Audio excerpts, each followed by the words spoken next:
ముందుగా దోసకాయ పప్పుకు కావాల్సిన పదార్థాలు ఒకసారి చూసుకున్నాం. ఒక కప్పు కందిపప్పు తీసుకొని కడిగి పెట్టుకున్నాను. ఒక కర్రీ దోసకాయ తీసుకొని ఈ విధంగా తరిగి పెట్టుకున్నాను.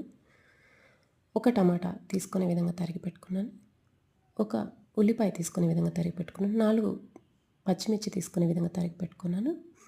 5 స్పూన్ల ఆయిల్, కొద్దిగా చింతపండు రసం, కొత్తిమీర, కరివేపాకు కొద్దిగా, 2 స్పూన్ల ఉప్పు, 1 స్పూన్ పసుపు పొడి, 1 స్పూన్ కారప్పొడి, హాఫ్ టీ స్పూన్ అంత ఇంగువ, 2 ఎండుమిర్చి, 4 వెల్లుల్లి రెబ్బలు, 1 స్పూన్ జీలకర్ర, 1 స్పూన్ ఆవాలు. ముందుగా స్టవ్ వెలిగించుకొని కుక్కర్ పెట్టుకొని కందిపప్పు వేసుకొని 2 గ్లాసులు వాటర్ పోసుకొని మూత పెట్టేసుకోవాలి. ఈ విధంగా 4 విజిల్లు వచ్చేంత వరకు ఉంచుకొని దించుకొని తర్వాత గరిటెతో ఈ విధంగా తిప్పుకోవాలి.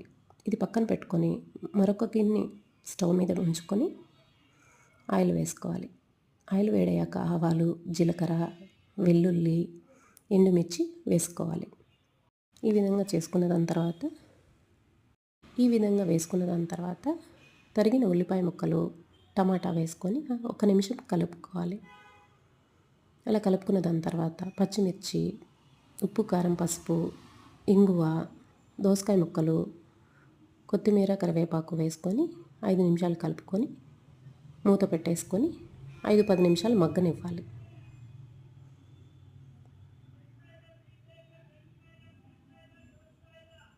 ఇలా మగ్గనిచ్చాక మూత తీసేసుకొని చింతపండు రసం వేసుకోవాలి. తర్వాత ముందుగా ఉడికించి పెట్టుకున్న కందిపప్పులో ఇవన్నీ కలుపుకోవాలి. ఈ విధంగా కలుపుకున్న దాని తర్వాత ఒక 10 నిమిషాలు మూత పెట్టేసి ఉడకనివ్వాలి. తర్వాత వేరొక గిన్నెలో సర్వ్ చేసుకొని కొత్తిమీర వేసుకొని ఉప్పు సరి చూసుకోవడమే.